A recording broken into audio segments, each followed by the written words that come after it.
물가가 올라간다는 것도 되게 중요하지만 기대 인플레이션이 나타나는 것도 되게 중요합니다. 이제는 이 바텀업뿐만 아니라 탑다운을 같이 봐야 됩니다. 탑다운은 환경을 같이 보면서 두 가지도 같이 맞물리게 만들어줘야죠. 단기적으로는 인플레이션이 남아있는 쪽에 조금 웨이트를 둘 것 같아요.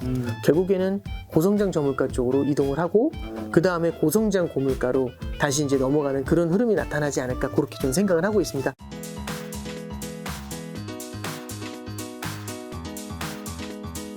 요즘에 인플레이션이 이제 시대로 네. 이제 뭐 아는 사람들이 이제 간다고 생각도 하고 뭐 걱정도 하잖아요. 네, 그렇습니다. 네. 서점에 제가 가니까 네. 또 마침 또 부부장님께서 요 네. 인플레이션에서 살아남기 요 책을 냈더라고요. 네. 요 책을 딱 나온 걸 보고 제가 빨리 부부장님 나오셔서 인플레이션은 모르겠고 김작가 TV 일단 조회수 높여야 되겠다. 네네. 거기서 조회수 치트키 같은 분이셔서. 아닙니다. 그래서 제가 또 책을 봤는데 제가 좀 놀랐어요, 사실. 저는 이제 경제책을 아무래도 강제로 볼 수밖에 없는 직업이잖아요.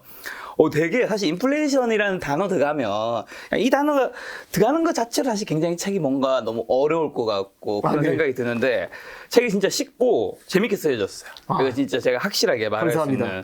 그래서 근데 또 많은 분들이 또 사실 이 책 보기 전에 영상까지 또 한 개 보면 도움이 될 것 같아서 오늘 부부장님 모셨습니다. 네, 감사합니다. 근데 일단 그 전에 네. 현재 금융시장 네. 한번 점검부터 좀 부탁드릴게요. 지금 이제 간단하게만 먼저 말씀드리고 시작할게요. 그러니까 인플레이션 자체가 되게 중요한 역할을 하고 있는데 금융시장이 작년까지만 해도 느꼈던 게 뭐냐면 결국에는 유동성 공급이 계속해서 이어지고 있고 재정 정책 때문에 결국에는 보조금이라든지 이런 것들이 굉장히 많이 나왔어요. 그러면 정부가 보조금을 개인들한테 주고 개인들은 그 보조금으로 소비를 하게 되겠죠. 정부가 준 보조금이 상당합니다. 그러면 개인들이 그 보조금으로 소비를 하게 되면은 그만큼 기업의 이익으로 올라가게 되겠죠. 그러면 기업들은 그걸로 이익을 낸 데다 그 다음에 뭐가 붙는 거냐면은 결국에는 양적 완화와 같은 굉장히 강력한 유동성 부양책으로 돈의 공급을 늘려요. 그러면 주식 같은 경우는 어떻게 구성이 되어 있냐면 EPS, 그러니까 결국에는 기업의 이익에다가 곱하기 유동성의 함수가 되는 거잖아요. 주가 같은 경우는. 근데 최근에 보면은 정부의 보조금 같은 건 거의 다 줄어들었습니다. 그럼 결국에는 보조금이 줄어든다는 얘기는 이익이 결국 매출 자체가 줄어들 수 있다는 얘기가 되죠. 그리고 하나 더 말씀드리면 금리가 최근에 올랐으니까 그 비용이 올라갔을 거지 않습니까? 그러다 보니까 아무래도 기업의 이익이 매출은 줄고 비용이 올라가다 보니까 많이 줄었겠죠. 그래서 최근에 보면은 2분기 이제 어닝 시즌 같은 걸 보면은 생각보다 조금 좀 실망스럽다라는 얘기가 나오거나 아니면 지금 거는 괜찮더라도 그 다음에 가이드를 주는 거죠. 3분기나 4분기 가이드를 보면은 다소 좀 어려울 것 같다라는 얘기가 있고 그 얘기를 듣는 순간 바로 그 종목이 되게 많이 흔들리는 모습이 나타나죠. 요건 이제 결국에는 기업 이익에 대한 민감도가 굉장히 높아진 겁니다. 이 기업 이익이 조금 흔들리더라도 만약에 굉장히 쿠션이 크면 이 쿠션이 유동성이거든요. 그러니까 이렇게 예를 들어서 제가 여기서 뒤로 넘어지더라도 뒤에 쿠션이 큰 거 하나 있으면 안 다치죠. 그렇죠. 출렁출렁은 해도 괜찮은데 맨 땅이면 그렇죠. 난리 맨 땅이면 난리 나죠. 그러면 맨 땅이면 뒤로 조금만 내려가더라도 긴장감이 커질 거예요. 그래서 기업 이익은 이게 기울어지는 긴장감이라고 보시면 되고 뒤에 쿠션이 유동성인데 그 유동성이라는 쿠션을 계속해서 조금씩 빼내고 있는 겁니다. 그러다 보니까 결국에는 기업 이익이라든지 결국엔 보조금과 그렇죠. 재정 보조금과 금리, 유동성의 함수 이런 것들이 같이 빠져나가면서 실물 경제라든지 금융시장에는 조금 좀 타격을 주고 있는 그런 모습이고요. 하나 더 이제 첨언을 드리자면은 이런 상황에서 미국은 금리를 인상을 하고 있고 그게 전반적인 실물 경제의 금리를 끌어올리는 역할 그리고 마지막으로 미국이 금리를 인상하는데 미국 정도만 버티지 나머지 국가들의 성장이 그 금리 인상을 버티기가 쉽지 않거든요.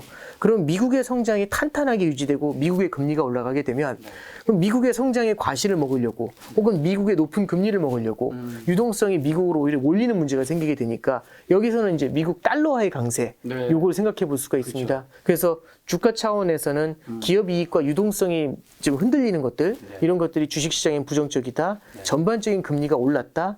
그 다음에 달러가 강세를 보인다. 이게 전반적으로 지금 나타나고 있는 금융시장의 분위기다. 이렇게 정리할 수 있을 것 같습니다. 이런 것 때문에 지금 현재 증시가 딱히 좋은 거는 아닌 거겠죠? 예, 조금 답답한 흐름을 좀 보여주고 있는 거겠죠. 네네. 자, 기업 이익과 유동성, 그 다음에 금리, 그 다음에 뭐 달러 강세 얘기해 주셨는데 요즘 물가도 제가 경유차 타는데 네.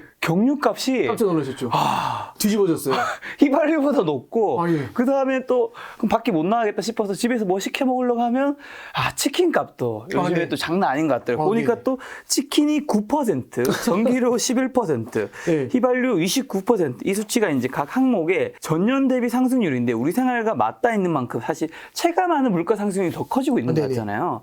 지금 어느 정도 심각한 상태인지랑 앞으로 좀 얼마나 더 안 좋아질 수 있을까요? 이 물가 부분이. 이게 이제 저는 그렇게 생각을 해요. 오늘 이제 한국은행 금통위가 있었고, 맞아. 예, 기준금리를 인상했는데 저는 기준금리 인상보다도 한은에서 바라보고 있는 시각이 되게 중요하다고 봐요. 오늘 발표했죠? 네, 그렇죠. 아주 따끈따끈합니다. 네, 그렇습니다. 요약 좀 한번 해주시면. 네, 오늘 이제 금통위에서는 기준금리를 0.25%를 인상을 했고요. 네. 물가에 초점을 맞춘다라는 얘기를 했고, 네. 그 다음에 전망에 대한 얘기들이 나왔는데 성장 전망이 낮춰졌어요. 3.0%에서 2.7%로 낮춰졌고요.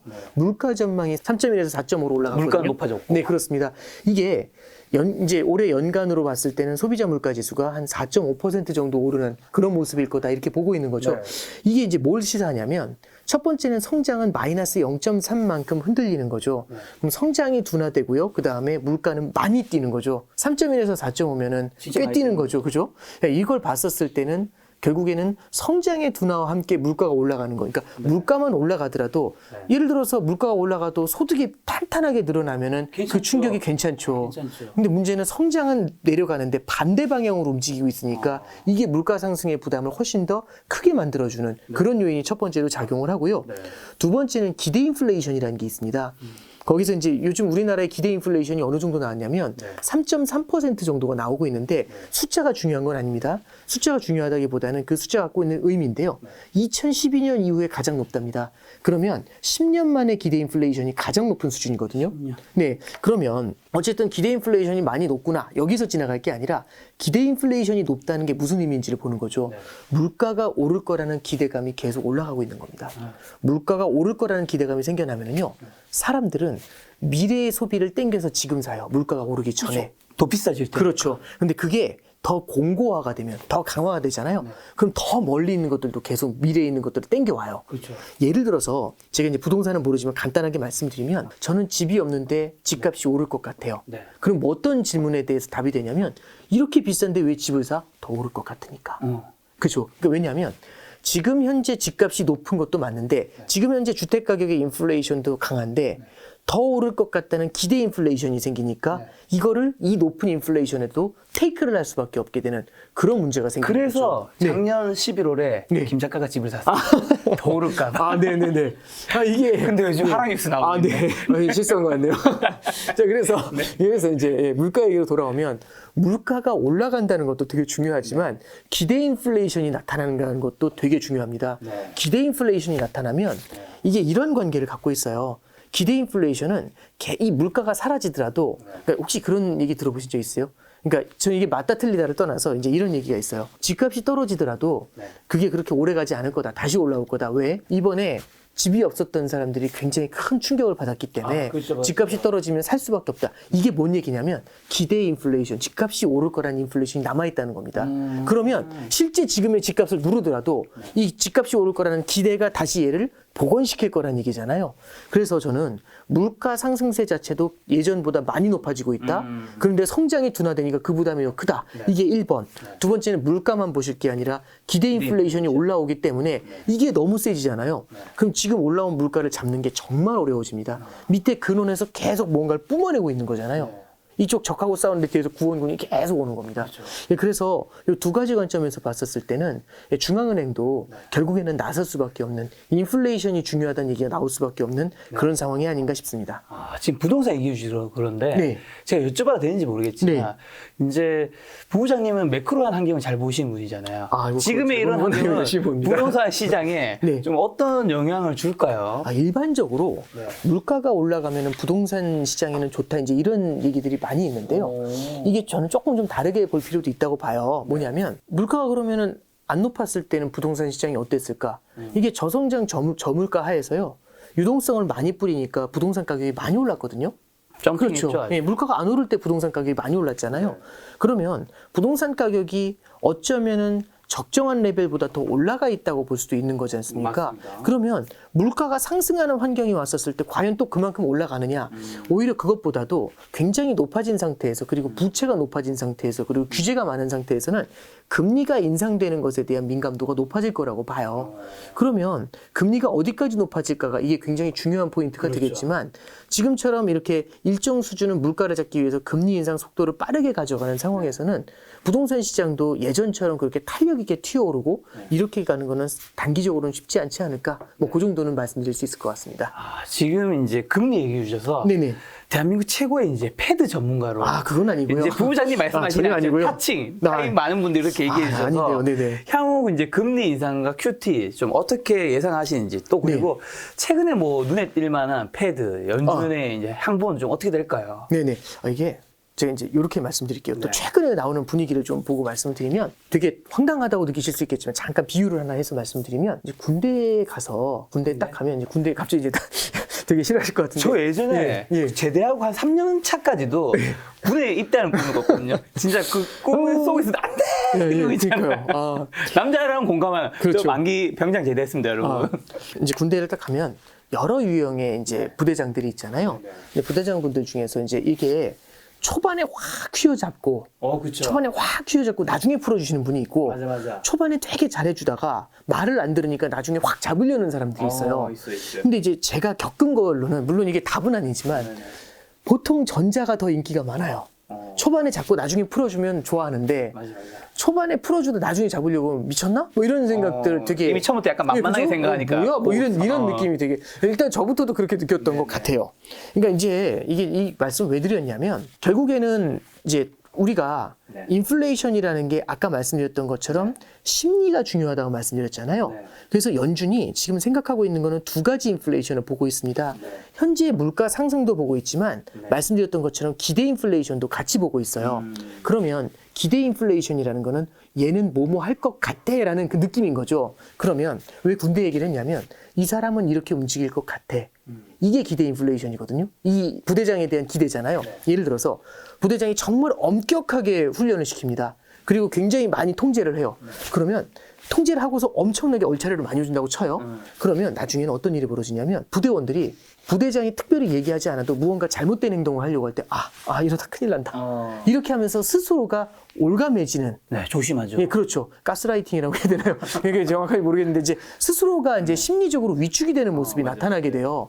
그러면 결국에는 이런 식으로 교육이 돼가지고 부대가 딱 틀이 잡히게 되면 나중에는 이탈을 하는 탈선이 없는 상황이 되잖아요. 그럼 그때는 풀어주더라도 큰 문제가 생기질 않아요. 그러니까 결국에는 스스로가 스스로를 통제하게 된다는 얘기는 내가 벗어나도 괜찮을 거야라는 기대를 아예 날려버렸다는 얘기잖아요. 그러니까 연준도 저는 되게 비슷한 생각을 하고 있는 것 같아요.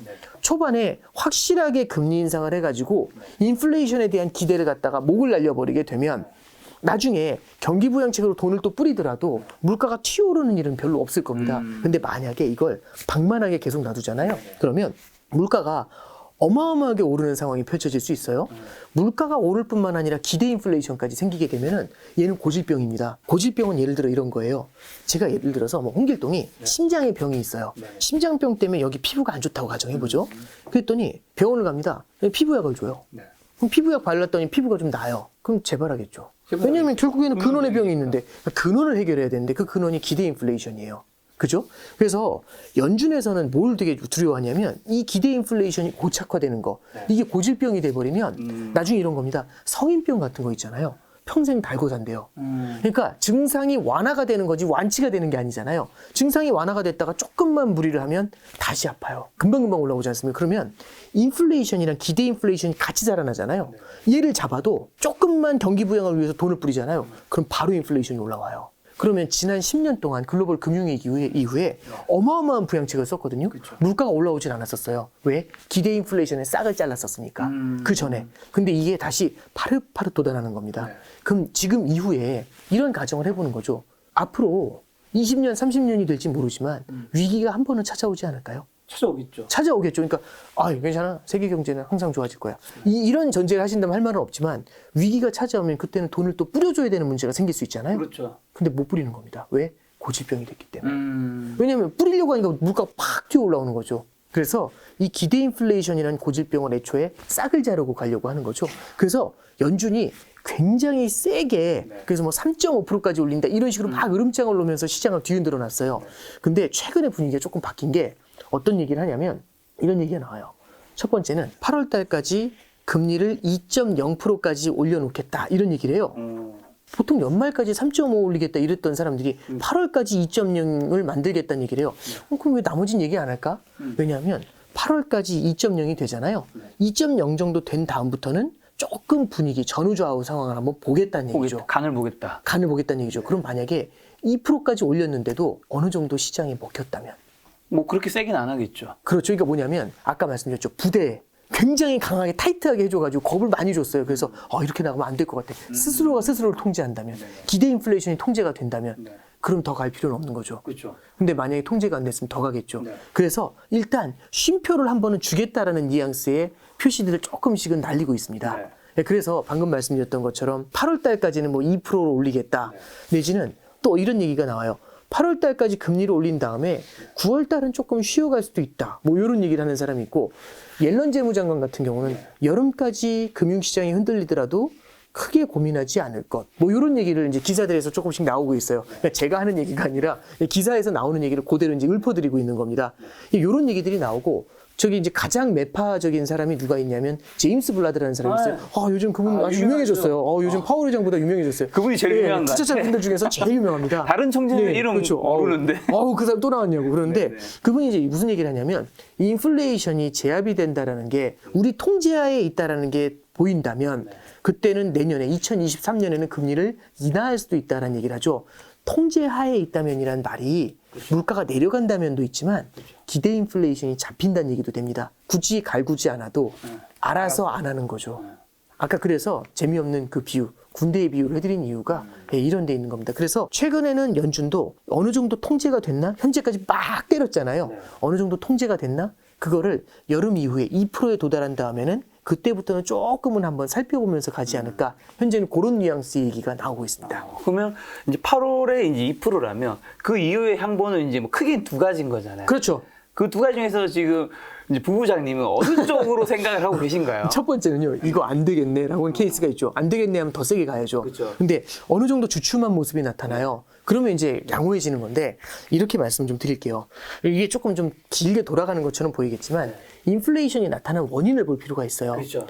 그러면 인플레이션이 나타난 원인은 첫 번째는 공급의 이슈가 있죠. 네. 이 공급의 이슈에는 누구도 부정할 수 없는 건 러시아와 우크라이나의 전쟁이 있습니다. 맞습니다. 이거 장기화되면 답이 없습니다. 그렇죠. 8월, 9월이 되더라도 러시아, 우크라이나 전쟁이 그때까지 이어지면서 유가가 높고 곡물 가격이 지금보다 더 뛴다. 이러면 정말 답이 없을 수 있어요. 그렇죠. 예, 그러면 진짜 이거 잡기 위해서라도 금리를 더 올려야 될 수 있어요.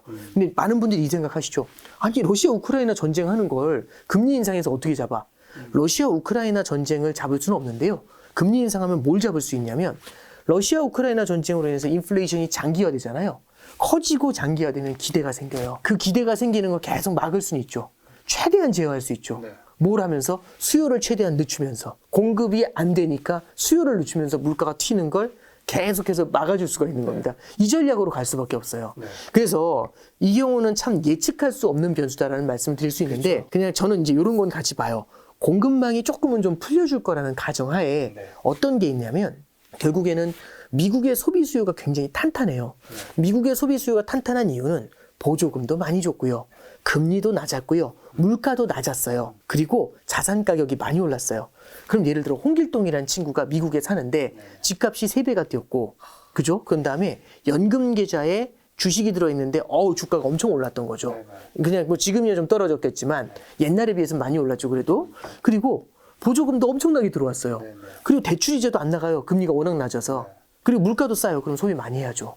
그런데 이렇게 되면 소비가 많이 늘어나면서 수요가 폭발하니까 부족한 공급에 수요가 폭발해버리니까 물가가 빠르게 뛰겠죠. 그렇죠. 그런데 지금 분위기가 좀 바뀌었죠. 첫 번째는 보조금 안 줘요. 아, 그렇죠. 요즘이 안 되죠. 금리 올랐죠. 자산 가격 조금 주춤하죠. 주춤하죠. 물가가 올랐죠. 그럼 소비가 시차를 두고 조금은 둔화가 될 수가 있겠죠. 그러면 연준은 굉장히 매파적으로 바뀌어 있고 그 다음에 소비가 조금은 주춤할 것 같다라는 기대가 생기게 되면 그러면 물가가 조금은 이제 뭐라고 해야 될까요? 물가가 떨어진다라기보다는 높았던 물가가 조금씩 그 높이를 낮춰가는 절차를 밟게 되겠죠. 그래서 연준에서 기대하는 건요, 조금 빠르게 내려오는 걸 기대를 합니다. 근데 사실 조금 실망스러웠던 건 원래 미국 물가가 3월 달에 8.5까지 올랐어요. 맞아요. 그래서 4월 달에 8%로 떨어지길 기대했던 게 근데 8.3이었나요? 8.3이죠. 근데 이게 8%로 떨어지면 많이 안 그래봤자 8%인데 물론 맞는 얘기인데 8.5에서 8로 떨어지면 시장이 어떤 생각을 하냐면 0.5씩 팍 내려오겠죠. 근데 8.3 으아 이렇게 떨어지겠죠. 그럼 이 밑이 시기열이라고 보면 내년 뭐 예를 들어서 올해 연말 내년 중반이면은 어느 정도 2% 연준이 목표라는 게 2%거든요. 물가 상승세 2%까지 내려올 수도 있을 것 같은데 이게 추천 너무 찔끔찔끔 내려오면 오래 걸리겠죠. 그렇죠. 그럼 여기서는 그 다음 스텝을 밟을 수가 있습니다. 그래서 제가 2%에서 금리 인상을 멈춘다는 게 아니고 2%부터는 금리 인상 속도 조절에 들어갈 것 같다라는 게 앞서 말씀드린 내용의 핵심이고요. 속도 조절의 관건은 뭐냐면 결국에는 향후에 물가가 어떻게 움직이냐의 문제인데 이게 이렇게 내려오냐 빠르게 내려오냐의 문제죠. 빠르게 내려오려면 공급망이 도와줘야 됩니다. 그래서 이제 미국에서도 이게 러시아 우크라이나만 쳐다보니까 답이 없으니까 미중 관세를 좀 완화하겠다. 요 얘기가 요즘 나오고 있는 거고요. 이란하고 핵협상을 좀 중단시켜서 어느 정도 해가지고 이 이란산 원유나 천연가스의 공급을 늘리면서 문제를 해결해 보자. 오펙 플러스한테 산유국들한테 증산해라. 뭐 이런 얘기를 하고 있는 가장 큰 이유가 이 공급 사이드에서의 물가 압력을 좀 낮춰가지고 최대한 빠르게 2% 레벨로 끌어내리려는 그런 작업을 하고 있는 거겠죠.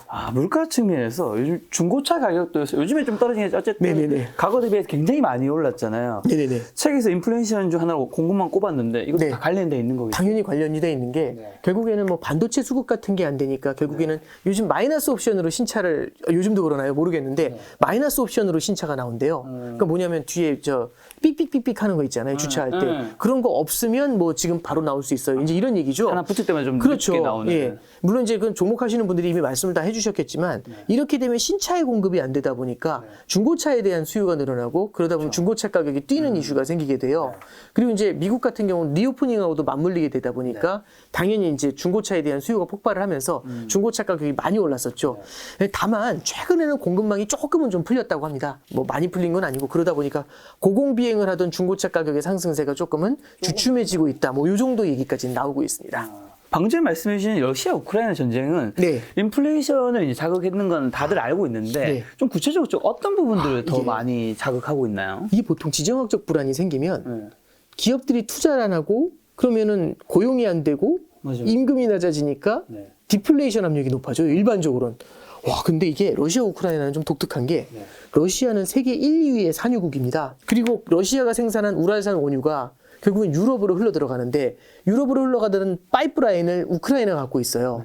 물론 이제 우회하는 것들도 있지만 그러면 이 둘이 싸운다는 얘기는 유럽 쪽으로 원유 공급이 안 된다는 얘기가 되는 거잖아요. 이건 에너지 프라이스의 가격 인상 요인, 이게 첫 번째가 됩니다. 두 번째는 뭐냐면 러시아가 세계 1위의 밀 생산국이고 우크라이나는 5위의 밀 생산국이에요. 요즘 밀값이 엄청 뛰죠. 미치고 있다고 들었는데. 2배 뛰고 막 난리도 아니죠. 그러면 결국에는 밀에 대해서 수입을 하는 나라들이 있는데 그럼 다른 데서 수입하면 되잖아. 이게 식량 안보가 이 에너지하고도 또 다른 것 같아요. 식량 안보 얘기가 딱 나오니까 뭐 예를 들어서 인도 같은 경우가 세계 2위의 밀 생산국인데 수출 금지 이렇게 왜냐하면 이제 당장 먹는 게 되게 중요하잖아요. 그래서 밀 가격을 오히려 더 밀어올리는 요인이 생겨요. 그러면 이게 이제 어느 정도까지 영향을 주냐면 저는 물론 이것만으로 다 설명할 수는 없지만 그래도 직관적으로 좀 비교를 하기 위해서 말씀드리면 동양하고 서양하고 밀을 누가 더 많이 소비하나 생각해보면 서양이겠죠. 동양은 쌀이 주식이잖아요. 쌀과 밀은 이제 서양이 주식이고 그러면 쌀 가격은 물론 많이 뛰긴 했지만 밀 가격만큼 뛰진 않았어요. 그러면 이렇게 보는 겁니다. 동서양의 인플레이션을 비교해봐요. 우리나라가 4.8%씩 오르거든요, 물가가. 근데 미국이 8.3%예요.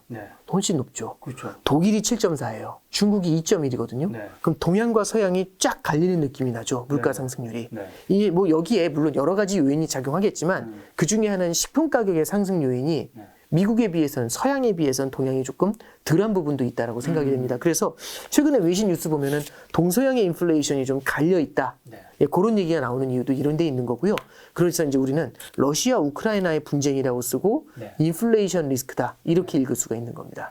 우리가 지금 처한 상황은 이제 전반적으로 좀 이야기 많이 들어봤는데 그럼 이제 궁극의 질문 항상 핵심을 드려야죠. 이제 가만히 있으면 어떻게 보면 저절로 가난해지는 세상, 인플레이션 시대가 다가왔는데 그러면 이제 우리 개인 투자자는 이런 매크로한 환경들을 좀 듣고 안 다음에 가장 먼저 해야 되는 건 뭔가요? 저는 첫 번째는요. 이런 겁니다. 그러니까 여우와 두루미라는 옛날 그 이솝우화인가요? 예, 그걸 한번 유치하지만 말씀드리면 여우와 두루미. 여우와 두루미. 뭐였죠? 여우하고 두루미. 여우가 이제 두루미 초청해가지고 이제 이게 뭐 저기 접시에 해가지고 그거. 호박게 하고 뭐 네네. 그거 있잖아요. 이제 그래서 이제 너무 짜증이 나니까 네네. 두루미가 먼저 불렀죠. 그래서 이제 두루미가 부르고 이렇게 뭐 이게 그 길게 박아서 먹는 거 그래서 맞아요. 여우 한번 고생시키고. 아. 저는 어렸을 때 그럼 이렇게 들고 마시면 되는데 왜 그럴까 이런 생각을 한 적이 있어요. 네네. 당연히 뭐 이제 중요한 건 아니고 이게 그러면 어디가 홈그라운드인지 따라서 좀 다르잖아요. 그렇죠. 그럼 여우의 컨디션도 되게 중요하지만 여우의 능력도 되게 중요하지만 어디서 대응을 하는지도 되게 중요한 것 같아요. 그래서 매크로 환경이라는 거, 인플레이션이라는 거는 그 환경입니다. 그러니까 뭐 결국에는 저기 공룡하고 뭐 상어하고 싸우면 누가 이겨요? 물속에서 싸우냐, 육지에서 싸우냐의 차이겠죠. 그와 비슷한 예를 책에서는 이제 축구 경기로 그렇죠. 예. 있잖아요. 네. 그래서 이제 이란과 한국의 축구 경기를 말씀드렸는데 네. 이제 이런 겁니다. 이란하고 한국하고 축구를 하면 이제 보통 일반적으로는 상식이 있는 사람들은 축구 전문가들은 축구 선수들을 분석하죠. 그렇죠. 그리고 결국에는 이 스쿼드 다 분석을 한 다음에 그리고 팀 전략 전술, 선수들 컨디션 다 분석을 합니다. 그래서 보니까 손흥민이 있는 우리가 유리하다. 이렇게 얘기하면 배팅을 하는 사람 입장에서 오케이 한국 70 이렇게 배팅을 치면 되잖아요. 그래서 한국 승률 70 이렇게 배팅 치면 되는데 문제가 하나 생긴 겁니다. 홍길동이 등장하는 거죠. 너 뭐 하는 사람이야 했더니 저는 환경 분석가입니다. 뭔데? 해서 얘기하니까 이런 거죠. 이란 홈 경기입니다. 어웨이라는 얘기죠. 한국 입장에서. 분위기가 좀 이상하죠. 중동 원정이랍니다. 그 어렵다는. 홈그라운드 이점이 있죠. 예, 그렇죠. 두 번째는 이란 그 홈 경기가 2000m 고원에서 일어난답니다. 고산지대. 그리고 힘들어요. 예, 지난 20년 동안 한 번도 한국이 거기서 이겨본 적이 없답니다. 징크스. 네. 그죠? 네 번째는 결정타를 날리는 거죠. 10만 이란 관중 일방적인 응원하에서 합니다. 마지막 한국 대표팀은 경기 시작 1시간 전에 입국합니다. 그럼 이제 짜증이 나. 안 해. 나 안 해. 이렇게 되겠죠. 그러니까 어떤 걸 볼 필요가 있냐면 선수들의 면면을 보는 게 제일 중요해요. 저도 동의합니다. 기업의 실적을 보는 거 되게 중요하거든요.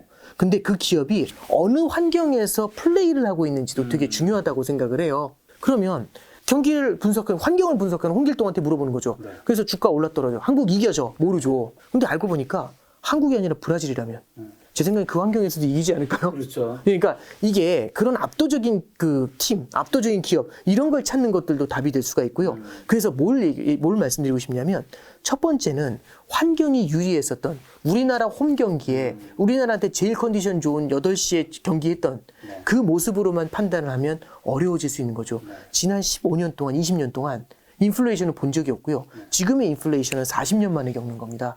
그 정도로 강한 인플레이션이면 환경이 정말 팍팍해졌다라고 볼 수가 있고요. 그러면 투자의 방법에 있어서도 기존보다는 좀 달라져야겠죠. 그래서 항상 마인드셋을 조금 다르게 가는 게 좋을 것 같아요. 우리는 계속해서 바텀업을 봤죠. 바텀업이라는 건 뭐냐면 기업들 하나하나를 보면서 이걸 투자해야겠다 해가지고 투자를 선정했는데 이제는 이 바텀업뿐만 아니라 탑다운을 같이 봐야 됩니다. 탑다운은 환경을 같이 보면서 두 가지도 같이 맞물리게 만들어줘야죠. 그러면 이제 딱 생각해. 뭐가 이렇게 복잡해? 네, 맞아요. 난이도가 높아졌어요. 그래서 제일 처음 중요한 건 뭐냐면 난이도가 높아졌다는 걸 받아들이면서 시작하는 게 포인트가 된다고 봅니다. 작년에 증시 2021년, 2020년보다 어려웠잖아요. 그렇죠. 올해는 작년보다 또 어려운 건가요? 그렇죠. 이게 이렇게 보시면 돼요. 결국에는 40년 동안 없었던 인플레이션이 등장했다는 얘기는 우리 앞에 인플레이션이라는 새로운 시나리오, 그 새로운 시나리오가 등장했다는 얘기가 되잖아요. 그 성장하고 물가로만 한번 그 국면을 나눠보면 성장에는 고성장과 저성장이 있을 거예요. 그렇죠. 물가에는 고물가와 저물가가 있을 거예요. 그러면 4개의 국면으로 나눠집니다. 고성장 고물가, 고성장 저물가, 저성장 고물가, 저성장 저물가 4가지로 나눠질 거거든요.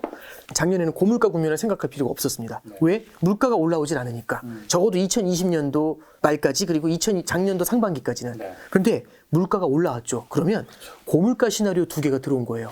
그럼 기존의 2개에 고물가 시나리오 2개가 들어오면 사지선다형이죠. OX 이지선다형 푸는 것보다 사지선다형 푸는 게 훨씬 어렵죠. 훨씬 어렵죠. 예. 이게 이제 그래서 저는 참 말씀드리고 싶은 게 이게 난이도가 높아졌잖아요. 네네. 근데 하나가 더 있습니다. 뭐냐면 예전에는 밑으로 주저앉으면 연준이 막아줬잖아요. 그렇죠. 그러면 이 4가지 시나리오에 치트키가 있었던 거죠.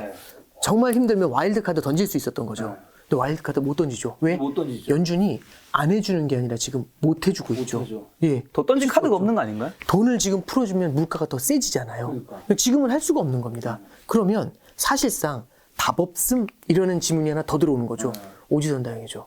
수능 때 많이 만나보셨겠지만 그래서 훨씬 더 난이도가 높아졌다. 그 관점에서 우리가 볼 필요가 있습니다. 그럼 지금 경제 그 현상을 네 가지 상황으로 나누었을 때 네. 우리가 지금 현재는 어디에 있는 거고 네. 그 다음에 앞으로는 어디로 가는 건가요? 네. 지금 이제 이미지 뜨고 있을 텐데. 네, 이게 자 보시면 네. 고성장 고물가하고 네. 저성장 고물가, 그러니까 물가는 현재 높은 레벨에 있지 않습니까? 그럼 네 가지 중에서 결국에는 고성장 고물가, 그 다음에 저성장 고물가 요 사이 어딘가에 있는 것 같아요. 왜냐하면 오늘 이제 앞서서도 한국은행에서 경제 전망을 발표했던 것처럼 3.0에서 2.7로 하향 조정했어요. 근데 2.7 정도면 고성장이라고 할 수도 없고 저성장이라고 할 수도 없고 2에서 3% 정도 사이에서 보통 일반적으로 성장을 해요.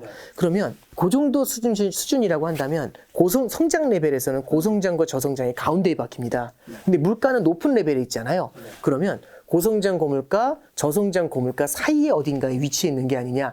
저는 첫 번째는 그렇게 보고요. 그러면 중요한 건 지금을 보고 투자하는 것보다 앞으로를 보고 투자하는 게 좋잖아요. 그렇죠. 투자라는 건 아파트에 투자하는 이유가 지금 지하철에 있는 걸 투자하는 것보다는 앞으로 지하철이 들어올 걸 투자하는 게 좋은 거잖아요. 당연하죠. 그러면 제가 이 말씀을 왜 드리냐면 지금 고물가 국면에 있다라는 것도 중요하지만 앞으로도 이게 이어질까? 앞으로 만약에 저물가로 가면 어떻게 될까? 이런 걸 한번 생각해 볼 필요가 있죠. 그러면 이런 겁니다. 시나리오는 여러 가지 나올 수가 있어요. 첫 번째는 지금 연준은 물가를 잡기 위해 어떻게든 노력을 합니다. 그럼 결국엔 잡히겠죠. 언제가 될지 모르지만 잡히면 저물가로 내려올 겁니다. 근데 물가를 잡을 때 문제가 하나 있어요. 자, 예를 들어서 물가라는 강도가 있습니다. 그 물가라는 강도를 잡아야 되는데 물가라는 강도가 도망치다가 인지를 잡았어요. 잡힌 인질의 이름이 성장이에요. 성장. 딱 이렇게 총을 겨누는 거죠. 쏴보시라고. 그러면 딱 머리를 겨냥하면 되는데 갖고 계시는 게 바주카포 하나 갖고 있어요. 금리 인상 인하는 모든 사람한테 영향을 줘요. 그렇죠. 누구한테만 그렇죠. 해주고 안 해주고 할 수 없죠. 그렇죠. 한국은행에서 홍길동만 0.25 인상. 그리고 누구는 착하니까 0.25 인하 이렇게 못 해주거든요. 모두한테 쏘는 바주카포밖에 없어요. 그러면 암담하죠. 이 성장이 안 다치게 하면서 물가만 잡아야 되거든요. 가능할까요? 쉽지 않아 보이죠. 어려울 것 같은데. 네. 연준이 뭐라고 얘기하냐면 할 수 있습니다. 근데 시장이 뭐라고 하냐면 진짜요? 이렇게 물어보고 있는 단계예요. 그러면 예를 들어서 빵 쐈는데 성장도 다치고 물가도 다쳤어요. 그러면 저성장 저물가로 내리꽂히는 거죠. 그게 최근에 나오는 것처럼 경기 침체로 가는 거 아니냐 이 우려가 나타나는 이유가 거기에 이네 있습니다. 4분면 중에서는 경기 침체는 저성장 저물가가 가장 가까운 건가요? 네, 그렇게 보시면 되겠죠. 그리고 만약에 진짜 운 좋게 빵 쐈는데 바주카포가 기가 막히게 강도만 죽인 거예요. 그러면 성장은 놔두고 물가만 발라냈죠. 그렇죠. 그러면 고성장 저물가로 가는 겁니다. 이게 제일 바람직하고 이게 베스트 시나리오죠. 그럼 고성장 저물가로 물가 부담을 덜어내면 성장이 탄탄하게 올라오잖아요. 그럼 그때는 같이 이제 수요가 많이 늘어나고 소비가 늘어나니까 다시 물가가 올라오겠죠. 그러면 성장과 물가가 같이 달려가는 모습이 나타나겠죠. 가장 아름다운 겁니다. 그렇죠. 근데 그게 가능한가요? 이제 가능하게 만들려고 하고 있죠. 그래서 미국에서도 얘기하는 거, 연준에서도 얘기하는 게 할 수 있다라고 하는 이유가 우리가 여러 가지 스케줄 조절도 할 거고 두 번째는 지금 미국의 임금이 높다. 임금이 올라오고 있고 미국 사람들의 저축이 역대 어느 때보다도 높다. 그래서 물가가 오르고 금리가 올랐음에도 아직도 소비가 탄탄하지 않냐. 그래서 이 인질이 그래도 건강하다. 그래서 조금은 견딜 수 있을 거다. 이런 이제 기대를 갖고 있는 거고 마지막으로 이제 서머스라는 사람이 뭐라고 얘기하냐면 이 사람이 이제 옛날 재무장관 했던 분이에요. 작년에 물가 오른다고 막 이제 경고를 많이 했었던 분인데 거 봐라 지금 이러면서 여기서 이제 했던 얘기가 뭐냐면 여러 가지 이렇게 연준이 굉장히 정교한 고민도 되게 중요한데 마지막에 정말 필요한 게 운이라고 합니다. 운이 따라야 한다. 이 얘기를 해주더라고요. 그 얘기는 뭐냐면 모르겠다는 얘기겠죠. 예. 할 수 있을지 모르겠다. 운 좋으면 하겠네. 이제 이 얘기를 하는 건데, 자, anyway 다 어려운 얘기입니다. 그러면 저성장 저물가로 바뀌거나 아니면은 고성장 저물가로 아름답게 움직이거나 아니면 지금 상황에서 계속 물가는 높은 수준을 유지하는데 러시아 우크라이나 때문에 성장만 계속 짓눌려 버리는 그런 문제가 펼쳐질 수 있죠. 그래서 이렇게 세 가지 정도 어떻게 움직여 갈 것이라는 그 시나리오를 좀 감안할 필요가 있어요. 그러면 사람마다 다 다르죠. 나는 저성장 저물가로 갈 것 같은데 나락이야 나락 이렇게 얘기하시는 분도 있고 나는 고성장 저물가가 가능할 것 같은데 이렇게 생각하시는 분들이 있잖아요. 근데 뭐든지 100%는 없습니다. 그렇죠. 그러면 각자가 생각하는 확률만큼 그 확률에 해당되는 자산군들을 담는 게 좋아요. 예를 들어서 저성장 저물가에 강한 게 뭐가 있냐면 이럴 때는 채권이 좋아요. 채권. 그렇죠. 물가가 내려가고 금리가 내려가면 채권 가격이 뛰는데 채권 중에서 장기채가 좋습니다. 장기채. 예, 그러니까 장기채 사라 이 말씀이 아니라 저성장 저물가가 온다면 안전자산인 국채로 돈이 몰릴 수 있다는 얘기죠. 그런데 이게 채권이라는 게 고성장 고물가 국면이 있죠. 물가가 높을 땐 채권이 죽어요. 금리가 올라가면 채권값이 떨어지거든요. 그러면 직관적으로 생각할 때 지금 채권해라 미쳤다고 하죠. 왜? 물가가 높으니까. 그렇죠. 근데 만약에 우리가 앞으로는 저물가가 될 것 같아. 언제가 될지 모르지만 그러면 그때는 채권을 담고 있는 게 좋죠. 그렇죠. 근데 보통 어떻게 담냐면 저물가가 돼가지고 채권값이 오르면 그때 담죠. 그때 다음은 별로 안 좋은 거 같아요. 그렇죠. 이미 늦었죠. 그래서 말씀드리고 싶은 건 미리 이렇게 앞으로 어떻게 될지가 불투명할 때는 자산군을 다양한 자산군을 깔고 가야 됩니다. 다양한 시나리오에 맞는. 그럼 비중은요. 각각의 시나리오의 확률에 맞는 것들로 쭉 깔고 가는 전략들 이런 걸 고민할 좋습니다. 필요가 그럼 이 부분을 우리가 좀 정확하게 한번 좀 짚고 넘어가면 이미지에 뜨는 대로 네네. 지금 우리는 고성장 고물가와 저성장 고물가 그 사이에 있는데 네. 지금 일단 첫 번째로 질문드릴 거는 고성장 고물가로 갈 확률은 거의 없다고 보시는 거죠? 일단 첫 번째는요. 고성장 고물가로 가려면 물가를 잡고 가야 되거든요. 네네. 그러니까 성장이 고성장이 유지가 되려면 물가를 잡고 가야 되는 거죠. 지금 성장 부양을 하지는 못하겠다라고 하니까 작년만 해도 고성장 고물가의 가능성이 있었던 게 물가가 높더라도 성장을 세게 부스팅하면 되니까 양적 완화 계속할게요. 그럼 이때는 고성장 고물가 시나리오가 나타날 수 있어요. 근데 연준의 스탠스 자체가 반대로 돌았죠. 그래서 일단은 물가를 잡는 게 방점이야. 이 얘기니까 연준이 실패하면은 높아진 물가가 성장을 짓누를 겁니다. 그럼 저성장 고물가로 갈 거고 연준이 성공하면 물가를 잡는 데 성공하면 둘 중에 하나가 되겠죠. 그렇죠. 저성장 저물가나 저 고성장 저물가나. 자, 그러면 저성장 고물가에서는 어떤 자산들로 좀 대비를 해야 되나요? 그러니까 예를 들어서 저성장 고물가 같은 경우는 주식이 힘들겠죠. 주식이 그죠? 힘들다. 성장이 안 되니까 매출이 안 늘고 물가가 오르니까 비용이 오르겠죠. 그럼 결국엔 손익이 줄어들게 되면서 기업의 이익이 줄어드니까 당연히 주식시장에는 부정적인 영향을 줄 수가 있고요. 더하기 금리가 뛰잖아요. 그러니까 채권이 안 좋아지죠. 그죠? 근데 대신에 원자재가 좋은 겁니다. 그래서 올해 1월부터 4월까지 주식시장이 웬만하면 다 흔들렸는데 국제유가 엄청 올랐죠. 자원부국인 브라질 주가가 엄청 올랐어요. 이런 것들이 전형적으로 스태그플레이션 국면이죠. 저성장 고물가 국면에 유리한 자산입니다. 근데 우리는 그런 자산을 별로 생각하지 않아놨으면 이런 자산들을 우리 포트에 안 담아놨겠죠. 그럼 이렇게 훅 뛰어 올라간 다음에 이제 담을까? 이 생각이 들 수가 있다는 겁니다. 그래서 첫 번째는 저성장 고물가 하에서는 그런 자산들, 원자재와 같은 자산들이 힘을 받는다. 이런 말씀이고, 그러면 저성장 고물가로 간다면 우리는 채권을 갖고 있으면 안 돼요. 특히 장기채를 갖고 있으면 안 돼요. 왜냐하면 금리는 올랐는데 낮은 금리로 장기가 묶여버리잖아요. 장기채를 갖고 있으면 안 되는데 말씀드린 것처럼 그쪽으로 안 갈 확률도 생각해야죠. 저물가로 내려갈 확률을 생각한다면 채권을 조금씩 담아가는 전략도 우리가 고민해 볼 수가 있겠죠. 저성장 저물가에서는 저성장 고물가랑 채권만 다르게 생각합니다. 그렇죠. 보통 일반적으로 저성장 저물가가 오면 주식시장은 아무래도 성장이 안 나오니까 고전할 거고 당연히 수요가 없다 보니까 원자재도 고전할 텐데 금리가 내려가잖아요. 그럼 금리가 내리면 채권 가격이 뛸 겁니다. 근데 여기서 궁금해하시는 분들이 있어요. 저성장 저물가 하에서 주가 많이 오르던데 특히 성장주. 성장주가 오르는 조건은 저성장이라서 오르는 게 아니라 저성장 하에서 성장을 부스팅하기 위해서 연준이 유동성을 공급하면 올라요. 이 두 가지 조건이 같이 만나줘야 돼요. 근데 지금 아까 말씀드렸던 것처럼 물론 앞으로는 여력이 생길 수 있습니다. 근데 당장은 없죠. 연준이 이걸 못 해주는 게 아니라 안 해주는 거죠.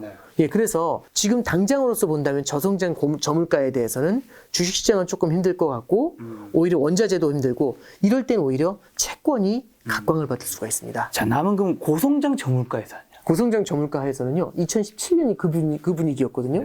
모든 형태의 주식이 다 날라갔습니다. 엄청 좋았어요. 우리나라 코스피도 그때 박스권 깨고 2600까지 올라갔어요. 예, 그 2600 레벨이 지금 왔다 갔다 하면서 이제 움직이고 있는 그 레벨이라고 보시면 되겠죠. 그래서 그럴 때는요, 주식이 제일 좋습니다. 저도 그래서 아까 말씀드렸던 것처럼 성장이 탄탄한 상황에서 딱 물가만 발라내면 얼마나 좋겠어요. 근데 참 쉽지 않은 미션을 갖고 가는 거죠. 그러면 이제 우리는 각각의 확률을 한번 생각해보고 제가 생각했을 때 가장 높은 확률에 있는 국면의 자산을 많이 담아가는 예, 그런 전략을 쓰는 게 필요할 것 같습니다. 여기서 마지막 요즘은 한 개는 드려야죠. 네. 그래서 이제 부부장님은 어느 시나리오가 그래도 네. 가장 확률이 높다고 지금 보고 계시는지 이제 네. 전체 갈 수 있는 그림을 얘기해 주신 거고. 네네. 요건 잡아야죠 우리가. 네네. 이제 뭐 저는 일단 첫 번째는 아마 들으시면서 반감이 많이 생기실 것 같아서 저는 드렸긴 한데요. 저는 시간을 좀 충분히 두면서 시간은 좀 걸리겠지만 결국에는 고성장 저물가 쪽으로 이동을 하고 그 다음에 고성장 고물가로 다시 이제 넘어가는 그런 흐름이 나타나지 않을까 그렇게 좀 생각을 하고 있습니다. 기대 반 그 다음에 이제 생각인데요. 이렇게 보면 될 것 같아요. 고성장 저물가를 만들어내는 대표적인 케이스 중에 뭐가 있냐면 이런 거죠. 성장이 둔화가 되는데 물가가 올라가는 게 문제예요. 그러면 성장은 부양을 하면서 물가는 잡는 그런 정책도 있을 수 있거든요. 대표적인 게 뭐냐면 미중 관세 인하. 그러면 관세가 인하되면 수요가 늘어나겠죠. 가격이 싸지니까 성장이 늘어나겠죠. 물가는 낮아지죠. 관세만큼. 그래서 최근에 보면은 옐런 재무장관이 그 대중 관세 인하를 하게 됐었을 때는 대중 관세의 가장 큰 피해자는 미국의 소비자다라는 얘기를 해요. 근데 이제 사실 미국하고 중국하고 지금 사이가 그렇게 좋은 편은 아닌데 좋지 않아도 미국이 당장 너무 급하잖아요. 11월 달 중간선거를 앞두고 인플레이션을 잡지 못하면 정말 고생을 하게 될 거거든요. 그러면 인플레이션을 잡기 위해서 노력을 하게 될 텐데 그래서 사이가 좋아서 악수하는 게 아니라 둘 다 죽을 것 같으니까 악수하는. 필요하니까. 그렇죠. 필요하니까 악수라는 그런 케이스는 나타날 수 있거든요. 그래서 미중 관세 인하 이게 모르겠습니다. 당장 금년간에 이루어질 것 같지는 않지만 시차를 두고서는 뭐 하반기나 내년이나 분명히 한 번 정도는 더 화두가 되지 않을까 생각하고요. 예를 들어서 이란 핵협상이 풀리게 되면은 원유 공급이 늘어날 수 있거든요. 이란산 원유의 공급이 뭐 그런 것도 있고 오펙 플러스의 증산. 그러면 증산이 되면 원유 가격을 낮출 수가 있겠죠. 그리고 이제 마지막으로 하나 말씀드리고 싶은 건 러시아 우크라이나 전쟁의 종식.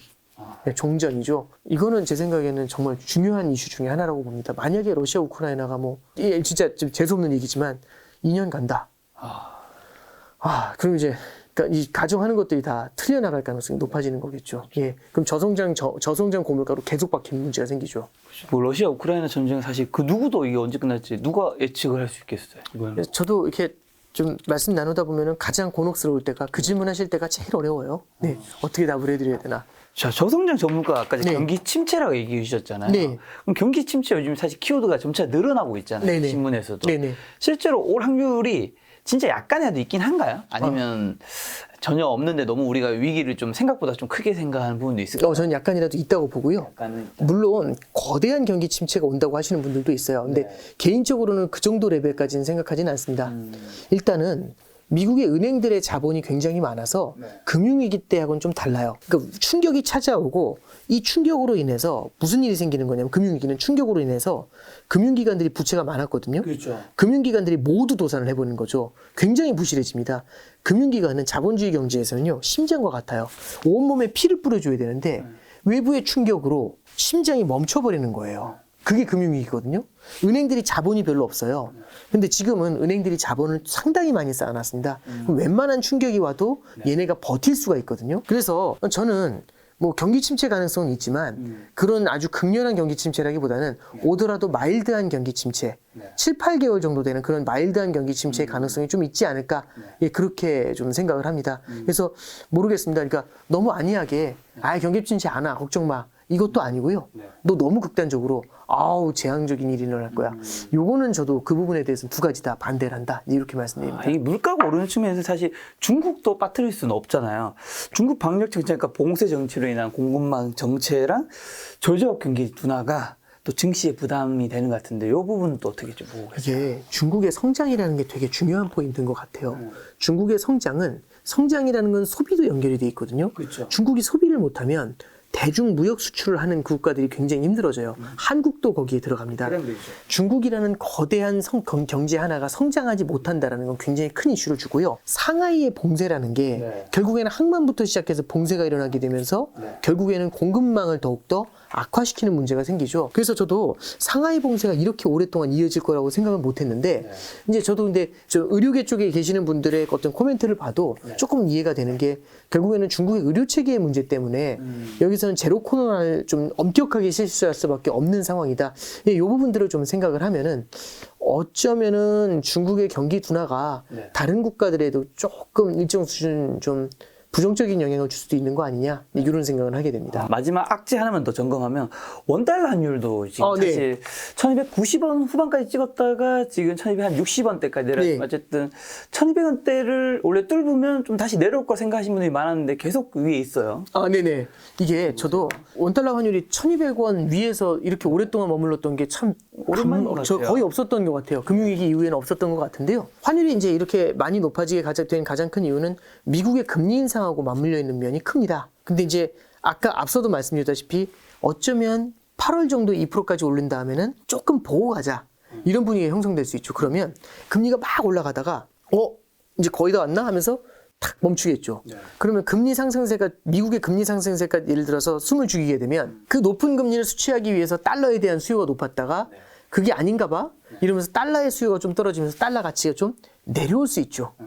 그러면 이런 경우가 최근에 나타난 현상입니다. 미국 국채 10년물 금리가 3.2까지 치솟았다가 이게 2.8까지 조금 내려왔어요. 그럼 살짝 그 금리가 내려오게 되니까 달러도 그만큼 주춤한 모습을 보이게 되죠. 그리고 이제 두 번째는 우리나라 이제 그 환율을 볼 때 중요한 것 중에 중국 위안화 환율도 되게 중요합니다. 위안화 환율도 일방적인 약세를 보이다가 최근에 이제 중국이 부동산 경기 부양을 통해 가지고 문제를 해결해 보고 싶어 이런 이제 의사를 표명을 하다 보니까 위안화가 강세로 전환이 좀 됐어요. 많이는 아니고 살짝 강세로 전환이 됐습니다. 그러면 원달러 환율하고 달러도 같이 만나 있는 건데 달러 자체가 소폭 고개를 숙였고, 그죠? 그리고 이제 두 번째는 우리나라하고 연동되어 있는 위안화의 약세가 좀 주춤하고, 그 다음에 이제 마지막으로 얼마 전에 이제 한미 정상회담이 있었어요. 한미 정상회담에서 이제 우리나라 이제 환율에 대해서 양국 간에 환율에 대해서 환율 안정을 위해 노력하자라는 이제 표현이 들어갔습니다. 이게 이례적으로 들어간 건데 이런 얘기들은 외환시장 참가 주체들한테는 조금 희망적인 얘기가 되죠. 조금 안전핀을 주나? 이런 그러니까 당장 뭘 줬다는 건 아니지만 안전핀을 주는 거 아니야? 예를 들어 통화수학 같은 그런 기대감을 만들어낼 수 있죠. 그러다 보니까 환율이 1290원까지 올라가면서 더 치고 올라가려다가 살짝 고개를 숙인 현재는 이제 그 정도 상황입니다. 그게 뭐 1300을 뚫고 뭐 그러진 않겠죠? 그러니까 일시적으로는 상회를 할 수는 있죠. 근데 이렇게는 정리를 해드릴게요. 여태까지 올라온 속도보다 지금부터 이제 1300원 근처 레벨까지 가면은 올라가는 속도가 굉장히 많이 더디게 느껴질 수 있습니다. 자, 이번 책의 제목이 인플레이션. 이 시대에서 그러면 돈을 버는 사람도 있나요? 좀 어떻게 해야 될까요? 물론 돈을 버는 사람들이 있죠. 예를 들어서 최근에 보면 산유국들 좀 수익이 좋잖아요. 그렇죠. 브라질 주가가 올해 연초 대비해서 최근에 좀 주춤하긴 한데 한 20% 올랐고요. 사우디 주가 계속 올라가고 있습니다. 이제 그리고 얼마 전에 아마 뉴스 보셔서 아시겠지만 애플이 세계 시총 1위였다가 애플의 시총이 내려오고 아람코 시총이 올라오면서 현재 시총 1위가 사우디의 아람코가 됐어요. 바뀌었어요? 네, 그렇습니다. 원래 아람코가 1위였고 애플이 밑에 있었는데 애플이 쫙 올라왔고 이 아람코가 주저앉았다가 최근에 다시 크로스 이렇게 돼 있는 상태죠. 그래서 인플레이션 시대에는 그래서 거기에 유리한 자산으로 수익을 내는 그런 자산 투자도 가능할 수 있습니다. 그리고 워렌 버핏이나 레이 달리오도 인플레이션 시대에 현금을 보유하는 것만큼은 이제 반대한 것으로 제가 알고 있는데 그럼 좀 어떤 자산을 가지고 있어야 될까요? 그러니까 인플레이션 시대 자체가 이 기간이라든지 이런 것들을 좀 어떻게 정의하는지에 따라서 좀 다른 것 같아요. 근데 이제 인플레이션 시대가 너무 강한 인플레이션이 나타나면서 금리가 빠르게 올라간다? 이런 경우에는 어떤 자산을 보유하는 것보다는 오히려 캐시를 갖고 있으면서 빠르게 올라가는 금리를 수취하는 게 더 좋은 전략이 될 수도 있겠죠. 하지만 마일드한 정도의 인플레이션이다? 그렇다면은 이런 상황 하에서는 그리고 통제할 수 있는 인플레이션이다 이런 상황 하에서는 예를 들어 주식 같은 경우도 예를 들어 배당주들 있죠. 배당주 같은 경우에 어떤 것들이 있냐면 배당 성장주 이게 결국에는 기업들이 캐시를 많이 갖고 있는 기업들이 있어요. 배당을 많이 해주려면 그만큼 기업이 캐시가 많아야 되고 그러면 부채가 적겠죠. 그럼 부채가 적으면 금리가 올라가더라도 받는 충격이 상대적으로 덜하겠죠. 덜 할 수 있지 않습니까? 그러니까 이제 그런 자산들이 오히려 조금 각광을 받을 수가 있고요. 그리고 인플레이션 해지 자산 중에서 대표적으로 금이 있습니다. 예, 금 같은 경우는 물가뿐만 아니라 미국 경제의 성장에도 영향을 받거든요. 미국 경제가 강하게 성장하면은 사람들은 굳이 금에 투자할 이유가 없어요. 그렇죠. 성장의 과실을 받으면 되는데 금은 성장의 과실이 없잖아요. 네, 그래서 금이 금을 낳을 수는 없잖아요. 그렇죠. 금이 금을 낳을 수는 없죠. 그래서 오렌 버핏이 금에는 투자 안 한다고 얘기 그렇죠. 예, 맞나요? 프라이싱이 안 되니까요. 예, 가격을 얼마로 매기는 게 좋은지 이게 감이 없으니까. 그래서 이런 경우에는 금 같은 것들도 우리가 조금은 좀 테이블 위에 놓고 좀 고민해 볼 필요 있지 않냐. 예, 그렇게 말씀드려 봅니다. 우리가 사실 돈을 버는 것만큼 네. 중요한 게 돈을 잃지 않는 거잖아요. 그렇죠. 그 뜻은 이제 위험을 분산해야 할 텐데 그럼 책에서는 또 4가지 분산 투자 얘기해 주셨는데 좀 네. 어떤 걸까요? 저도 책을 쓰면서 되게 좀 걱정했던 게 분산 투자라는 말이 나오면 이건 패스 이렇게 생각하시는 분들이 많을 것 같아요. 왜요? 이 왜냐하면 따분하다라는 생각이 좀 많이 들잖아요. 그렇죠. 뭐 거의 네. 수학의 정석 같은 원칙이랄까. 그런 느낌이죠. 예, 원칙과 같은 내용. 아니 그거 몰라? 예. 우리가 다 그렇죠. 우리 알아. 그러니까 일찍 자고 일찍 일어나면 건강에 좋다는 걸 모두가 알지만 술 먹지 예, 마세요. 그렇죠. 스트레스가 만병의 네, 근원입니다. 그렇죠. 네, 스트레스 받지 마세요. 아, 저도 그러고 싶어요. 이제 이렇게 되는 건데, 그러니까 결국에는 분산 투자도 그런 맥락에서 들리니까, 아, 공자님 말씀, 모른다는 얘기네. 맞죠? 모른다는 얘기죠. 어디로 어떻게 튈지 알 수가 없으니까 분산 투자하는 건데, 저는 이 분산 투자에도 여러 가지가 있다고 봅니다. 첫 번째는 종목의 분산이 있겠죠. 종목이나 섹터 스타일, 이런 것들을 나누는 방법이 있겠죠. 그리고 이제 두 번째는 결국엔 자산의 분산이 있습니다. 주식 채권이라는 자산의 분산이 있는 거고, 그리고 세 번째는 이 토화의 분산이 있습니다. 원화 베이스의 자산으로만 분산한 게 아니라 달러 베이스의 상품도 가져갈 필요가 있죠. 그럼 달러 강세 국면을 우리가 버틸 수가 있잖아요. 그렇죠. 예, 마지막으로 하나 말씀드릴 게 뭐냐면 시점 분산이 있습니다. 시점. 어느 시점이 덜 모호하고 어느 시점에 오르기 시작할지 아무도 모르죠. 그러면 얘를 조금씩 사나가는 전략이 있습니다. 그럼 4가지 분산을 갖다가 한 큐에 실현을 해버리잖아요. 예, 그러면 아무래도 위험도는 그만큼 낮출 수가 있겠죠. 물론 그렇게 분산 투자해서 돈 많이 못 벌어. 이 얘기 저도 들어본 적이 있어요. 공감합니다만 이런 생각이 좀 들어요. 요즘 이제 이런 분들 있죠. 굉장히 빠르게 부자가 되고 싶어 하시는 분들. 아, 요즘엔 뭐 파이어, 뭐 경제적 그렇죠. 자유. 그게 저는 많은 사람들의 탓이라고 할 수도 없는 게 네. 시대가 그렇게 만들어 버렸어요. 저도 공감합니다. 시대가 네. 2022년에 갑자기 이렇게 자산 가격이 폭등해버리니까 누군가는 집을 가지고 있었던 것만으로도 뭐 2~3배 성장해버리니까 옆에서 이제 나는 갑자기 이제 벼락거지가 돼버리니까. 네, 그러니까요. 이게 빠르게 부자가 되려고 하면 진짜 크게 오를 것 같은 자산 몇 개에만 집중을 하면 됩니다. 그렇죠. 근데 그게 어렵다고 하면 난이도도 그만큼 높아진 거잖아요. 실현될 수 있는 다양한 방법들이 나올 수 있는 거니까. 만약 그렇다라고 한다면 저는 분산 투자에 대해서도 충분히 좀 고민을 해볼 필요가 있지 않나 이제 그런 생각을 좀 해보게 됩니다. 지금 집중 투자 얘기해 주셔서 기대감이 만드는 쏠림 투자를 경계해야 한다. 네, 그렇습니다. 그런 책에 문장이 있던데 네. 좀 과거 사례를 통해 좀 지금 집중 투자의 위험 좀 네. 얘기해 줄 수 있는 거 뭐가 있을까요? 여러 가지가 있죠. 네. 그러니까 그냥 비근한 예로 언제로 가볼까요? 2011년도에 차화정 버블이라는 게 있었어요. 우리나라 자동차, 정유, 화학 이쪽 관련 기업으로 돈이 몰렸고요. 그때 당시에 LG화학이 65만 원, 70만 원 이렇게 갔거든요. 그때 아모레 퍼시픽 이런 주가도 아모레 퍼시픽이 아니죠. 그때 현대차 주가도 26만 원, 27만 원 이렇게 갔어요. 그래서 최근에 도는 걸 보면은 예를 들어서 10년 전에 현대차에 투자했으면 지금 오히려 마이너스다 이런 얘기가 나오는 이유도 이제 그런 데 있습니다. 그래서 장기 투자가 네. 꼭 정답은 아닐 수 있다. 네, 그렇죠. 물론 이제 그게 시점을 어떻게 자르냐에 따라서 다르기 때문에 저도 공감할 수 있는 부분은 아니지만 이제 예를 들어서 이런 거죠. 그래서 2011년도에 차화정 버블 그때는 뭐 이 차화정이 영원할 것처럼 보이는데 그러지 못하고 크게 흔들렸었죠. 그리고 이제 2006년, 7년에는 우리나라의 이머징 투자, 그러니까 브릭스라든지 중국 요런 데 신흥국에 대한 투자가 굉장히 인기를 많이 끌었어요.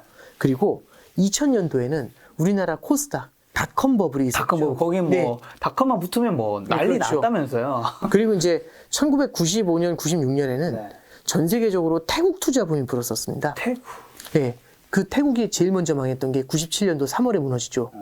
그리고 조금 있다가 그 바로 옆에 있던 인도네시아가 흔들리고 그리고 조금 지나니까 한국이.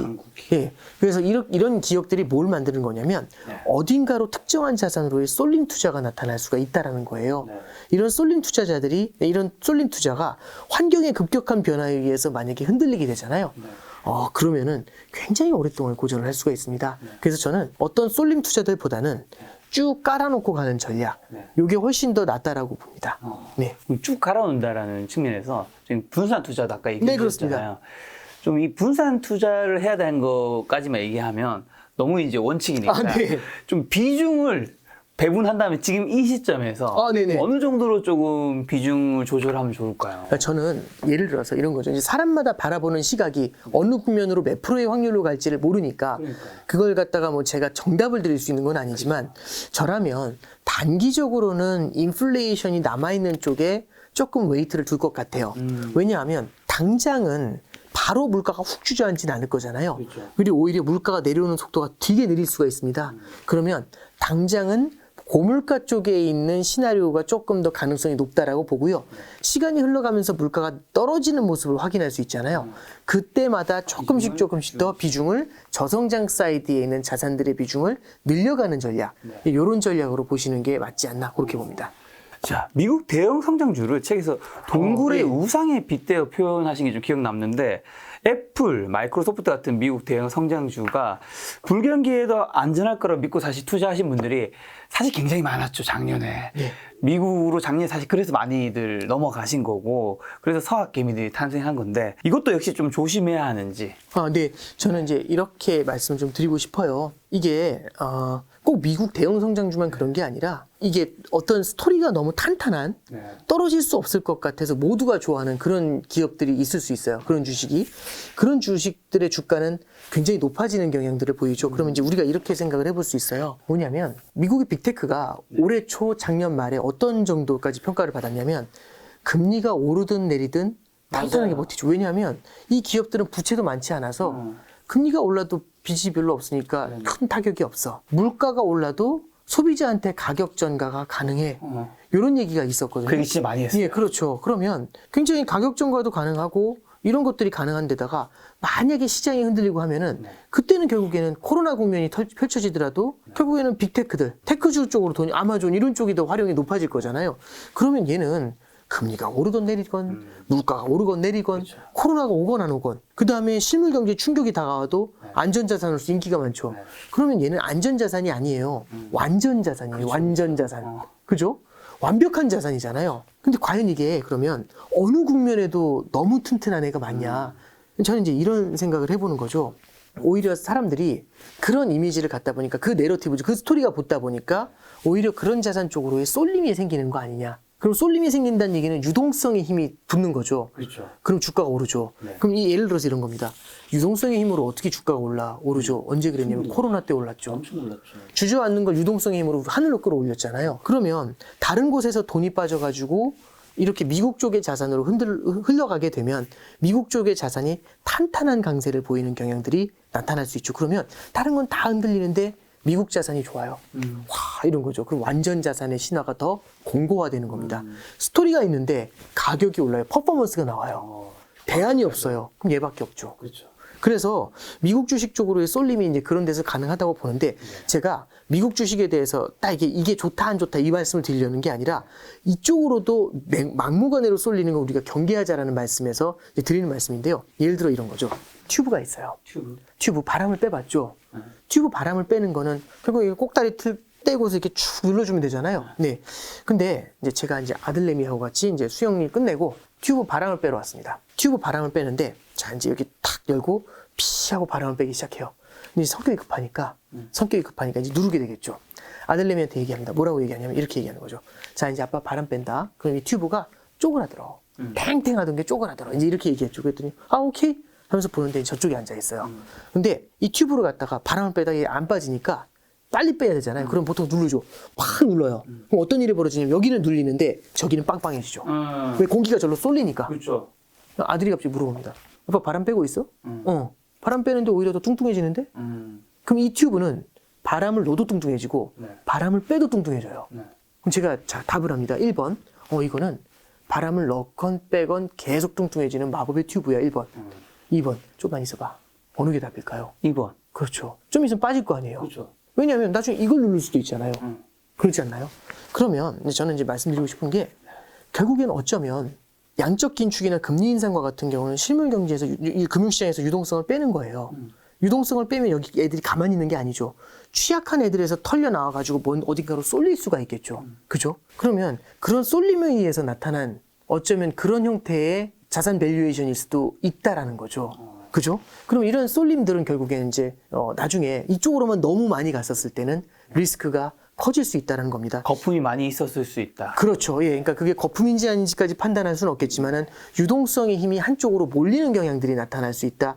이런 관점에서 이제 말씀드린 거죠. 그래서 제가 주식 전문가가 아닌 상태에서 뭐 빅테크가 좋다, 뭐에 투자하는 게 좋다 이런 말씀을 드리려는 게 아니라 어떤 형태든 완벽한 건 없다. 그렇죠. 그게 1번. 그리고 완벽한 게 없는 만큼 한쪽으로만 너무 쏠려가는 건 아니다. 네 가지 국면이고 뭐 필요 없고 다 이것. 이렇게만 가면은 저는 리스크가 커질 수 있다. 그래서 집중 투자를 경계하라는 컨셉을 말씀드린 거고 집중 투자를 경계하는 컨셉에서 우리는 튜브의 얘기 요걸 한번 같이 기억해 보실 필요가 있다. 어느 이렇게 정리합니다. 국민이든 오를 수 있다라는 거에는 그렇게 떠오르는 이약 하나만 모으면 만병통치약입니다. 세상에 그런 약은 없죠. 아, 네, 그렇죠. 예, 만병통치약인 거죠. 예. 아니 근데 어쨌든 미국 테크주 얘기가 나와서 네. 미국 테크주가 어쨌든 예전에 비해서는 굉장히 저렴해진 건 맞잖아요. 그렇죠. 만약에 나중에 이제 그 미국 테크주에 관심 있는 분들이 산다면 네. 만약에 혹시라도 뭐 어떤 걸 좀 확인하고 만약에 좀 그래도 만약에 매수를 한다면 환경이 되게 중요하다는 걸 이번에 우리가 한번은 본 것 같아요. 그리고 결국에는 리오프닝과 같은 이슈들 이런 것들도 영향을 준다는 거. 저는 딱 한 가지 최근에 이제 빅테크가 이미 조금은 좀 하락을 했지만 우리가 요건 좀 바라볼 필요가 있는 것 같아요. 뭐냐면 이게 완벽한 게 아니다라는 거. 그 인식이 이제 첫 번째라고 생각을 해요. 그러면 향후에라도 막무가내로 그 주식을 사진 않거든요. 그럼 여기서 이제 바로 나오는 게 그래도 많이 떨어졌잖아. 얘가 오를 수도 있겠지만 더 고전할 수도 있죠. 왜 그러냐면 물론 지금이 닷컴 버블 때하고 똑같진 않아요. 그렇죠. 닷컴 버블 땐 우리가 이제 이런 얘기를 해요. 에이, 닷컴 버블은 그 돈도 못 버는 기업들이 그러니까 많이 올랐다가 버블이 터지면서 많이 떨어진 거잖아. 맞는 말인데 반은 맞고도 반은 틀려요. 왜냐하면 2000년도에 닷컴 버블이 터지거든요. 그때는 나스닥이 많이 깨졌어요. 그런데 S&P 500 지수나 다우존스 지수는 안 떨어졌거든요. 다우존스 30은 미국에서 정말 전통적으로 강한 주식 30개를 모아놓은 거예요. 얘가 돈을 못 버는 이상한 기업은 아니죠. 절대 아니죠. 다우존스 30는. 근데 2001년도가 되니까 나스닥 때문에 자산 가격이 빠르게 하락했잖아요. 이게 실물 경제의 둔화를 불러요. 그러면서 경기 침체 우려가 커지는 거 아니냐? 이런 얘기가 나오면서 그때부터는 다우존스하고 S&P 500 지수도 같이 흘러요. 그래서 고점 대비해서 S&P 500 지수는 한 45%, 다우존스 지수는 한 40% 이렇게 하락을 해요. 그러면 얘네들이 꽤 많이 하락을 하게 되잖아요. 얘네들이 또 회복할 때까지 걸리는 시간이 생각보다는 오래 걸렸었습니다. 그래서 저는 여전히 이제 생각을 많이 하고 있는 거는 지난 10년의 패턴을 봤었을 때 무조건 이제 이 미국 주식, 좋은 주식을 사면은 무조건 빠르게 오를 거야. 그렇죠. 길게 봐서는 저는 위너가 되는 것에 대해서는 의심의 여지가 없다고 봅니다. 미국 주식은 우상향할 것이라고 보는. 예, 그렇죠. 그런데 우상향이 한 번도 안 떨어지고 계속 올라가요. 그리고 빠르게 올라가요. 이런 얘기가 아니라 지난 10년보다는 환경이 바뀐 만큼 꽤 오랫동안 시간이 걸릴 수도 있다는 점은 우리가 염두에 둬야 된다는 거겠죠. 그래서 환경의 변화를 꼭 생각을 하고 접근하자. 이 얘기 정도 해드립니다. 사실 작년만 해도 어떻게 보면 이 좋은 종목을 찾는 게 굉장히 중요하다. 이 매크로는 우리가 뭐 환율이든 금리든 공부해봤자 실제 종목 선정할 때는 우리가 그래 주식으로 돈을 버는 데는 크게 도움이 안 된다 이런 이야기는 좀 많았는데 그렇죠. 올해로 딱 오면서 야 이거 무시했다. 이제 다 박살 난 거죠. 그러니까 세상이 평온하면 굳이 나라님에 대해서 고민할 필요는 없는 것 같아요. 세상이 평온한데 그러니까 매크로는 안정이 되면 그때는 그냥 자체 플레이를 하면 되는 거거든요. 아니 날씨가 따뜻하고 그냥 안정돼 있으면 뭘 고민합니까? 폭설이 뭐 이런 것들 있잖아요. 폭설이가 아니라 혹석이죠. 이런 게 나타났었을 때 날씨가 어떻게 이런 얘기를 하는 거죠.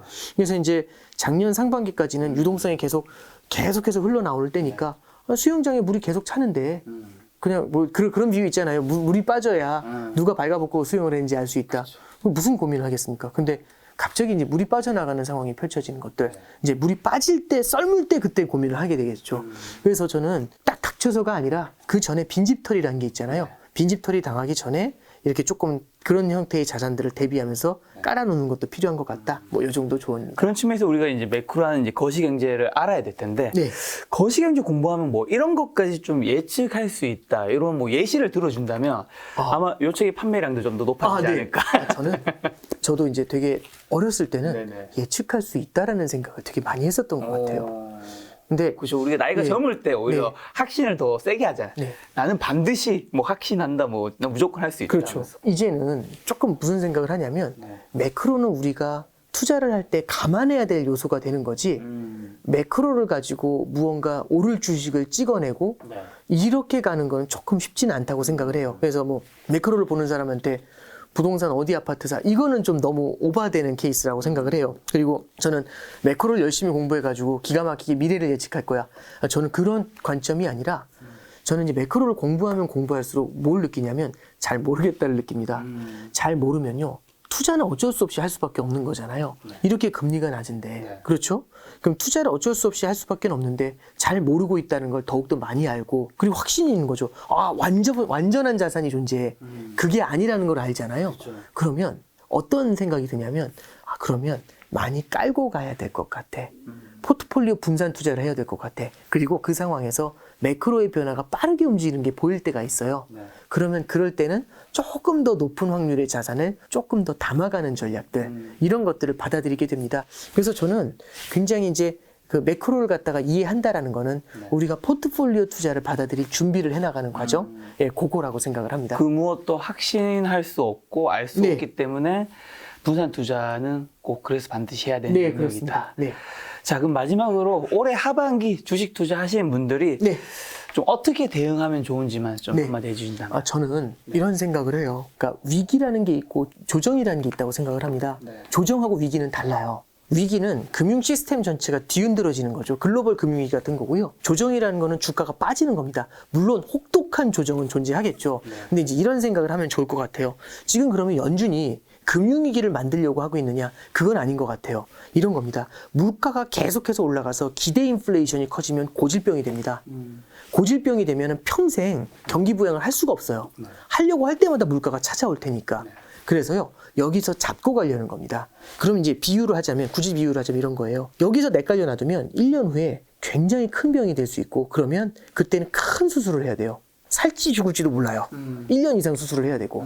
근데 지금 굉장히 아프지만 일주일짜리 수술을 하면 나을 수 있대요. 1년 후에 그거 안 해도 된대요. 그럼 어떤 결정을 해야 될까요? 당연히 지금 해야죠. 근데 제가 이런 얘기 하는 겁니다. 그렇게 아파요? 저 아픈 거 싫어하는데? 2번, 지금 되게 바빠서 일주일 동안 수술 저 못 하는데요? 너무 바빠요. 이런 얘기 하는 거예요. 황당하잖아요. 그렇죠. 근데 합리적인 건 당연히 지금 수술을 해야죠. 근데 이제 의사가 전화하는 겁니다. 내일 모레가 이제 수술이요. 걱정이 돼서 잠이 안 와요. 의사가 얘기합니다. 수술 일주일만 좀 연기하자고. 그럼 어떨까요? 마음이 또 편안해지겠죠. 걱정됐는데. 아이러니 하잖아요. 빨리 수술하는 게 좋은데. 그러니까 저는 이런 생각을 합니다. 결국에는 큰 수술을 하지 않기 위해서 지금 아픈 걸 거친다라고 생각을 해요. 그래야 이걸 우리는 뭘로 해설할 수 있냐면 2보 전진을 위한 1보 후퇴 이 관점으로 바라보면서 우리가 지금의 포트폴리오 투자를 그래서 이건 내게 아니야 라고 하면서 완전히 떠나시는 것보다는 투자는 계속해서 해야 할 거라고 생각을 합니다. 그래서 이럴 때는 견뎌야 되는 구간들도 있다. 1보 후퇴를 하는 구간들에 대해서도 우리가 경험을 해보고 이걸 통해 가지고 우리는 뭘 할 수 있냐면 매뉴얼을 만들 수 있죠. 후퇴 구간에서의 매뉴얼. 후퇴 구간에서의 매뉴얼이 만들어지면은 어떤 일이 벌어지냐면 향후에 20년, 30년 투자하실 수 있잖아요. 그 사이에 또 후퇴 구간이 안 올까요? 오겠죠. 올 수 있겠죠. 그때 또 대응을 할 수가 있습니다. 그래서 저는 우리가 상승장 이제 2020년 이후에 투자를 하신 분들이 되게 많았던 것 같아요. 그렇죠. 그분들이 이제 상승장, 아름다운 장을 경험해 보셨으면 이런 장을 또 보시면서 물론 당장 굉장히 고통스러우시겠지만 매뉴얼을 만드는 것들 그리고 긴 관점을 바라보는 것들 이런 것들을 좀 한번 같이 좀 공감해보는 그런 시간이 될 수도 있지 않을까 그런 조언의 말씀드립니다. 지금의 장이 굉장히 힘들지만 다음번에도 어쨌든 뭐 비슷하거나 그런 패턴이 왔을 때 좀 더 잘 대처할 수 있으니까 지금의 과정을 좀 훈련으로 잘 받아들이면 좋을 수 있다. 네네. 이런 메시지가 같네요. 네. 사실 이제 코로나 때 폭락하면서 동학개미 운동이 일어날 때 네네. 유튜브의 채널에서도 굉장히 이제 크게 성장한 그렇죠. 여러 채널이 있고, 네. 그다음에 이제 출연하신 이제 전문가분들 중에서도 이제 부부장님 같은 분들이 이제 네. 스타 같은 분들이 탄생하신 건데, 네. 너무 감사드리죠. 그러면서 사실 네. 요 책 말고도 이전에 많은 책들이 굉장히 진짜 많은 독자들한테 사랑받았잖아요. 감사합니다. 그 중에서 또 예스24 같은 게 올해 이 책에도 2권 선정되지 않았나요? 네. 운 좋게. 제 생각에 아마 요 책도 올해 아마 선정될 수도 있지 않을까. 감사합니다. 그런 네. 생각이 드는데, 마지막으로 또 이 책을 봐주시는 독자분들이, 기존 독자분들이 네. 굉장히 많으시죠. 네. 독자분들한테 뭔가 하시고 싶은 말씀 있을까요? 저는 이 책에 대해서 이제 쓰고 난 다음에 항상 특히 지인들한테 피드백을 좀 많이 받아요. 근데 지인들한테 얘기할 때 어떤 얘기를 하냐면, 좋은 얘기는 하지 말아줬으면 좋겠다. 뭐 어떤 부분이 문제였는지를 얘기해달라. 이제 이런 이제 요구를 좀 많이 해요. 그 친구들도 이제 당혹스러워 하는데, 근데 저는 일단 책에서 가장 큰 강점이라고 본다면, 저는 어떤 책을 쓰건 영어 책 한 권 읽기 쉽지 않잖아요. 그러니까. 저는 그 난이도로 경제책 한 권 읽기 어렵다고 생각합니다. 그렇죠. 어렵죠. 예. 저는 한 권 읽을 수 있는 경제책을 쓰는 게 제 목표인 것 같아요. 그래서 이번에도 그 생각을 계속하면서 썼고요. 한 권 읽을 수 있는 경제책. 그리고 두 번째는 어떤 부분이 문제냐라고 할 때, 많은 분들이 이게 또 분량도 많고 내용도 물론 쉽게 쓰려고 노력을 했지만 내용도 좀 난이도가 있다 보니까 휘발성이 강하다는 얘기를 되게 많이 들었어요. 그래서 휘발성이 강하기 때문에 저는 이미지 같은 걸 좀 삽입하려고 했습니다. 그 이미지가 결국엔 뭘 만들어내냐면은, 이게 결국에는 어느 한순간순간 그 페이지에 대한 기억력을 높이게 돼요. 기억이 남죠. 네. 그리고 이제 이미지뿐만 아니라 이번에는 그 각 챕터 앞에 만화를 좀 넣었어요. 몇 개 컷의 만화를 넣어가지고 그 챕터에서는 전반적인 흐름을 그 만화를 통해서 보신 다음에 이게 뭔 얘기 하려고 할 것 같네? 라고 한 다음에 그걸 갖고서 이제 글을 읽으시면은 앞쪽에 예습도 되고, 그 다음에 글을 읽으면서 학습이 되면서 끝에 그 이미지들을 보면서 똑 잡을 수 있는 그런 복습 형태의 구조가 될 수 있지 않나. 저 혼자 그렇게만 생각해 봤습니다. 자, 이제 오은영 부부장님과 이제 촬영은 여기서 마치도록 하고요. 이제 부부장님과는 아마 또 올해 하반기쯤에 2023년을 전망하면서 시간을 한번 만들어 보지 않을까 싶습니다. 오늘 만남의 손님은 오은영 부부장님이었습니다. 지금까지 여러분 소중한 시간 함께 해주셔서 정말 감사합니다. 오늘도 김 작가였습니다. 고생 많으셨습니다. 네, 감사합니다.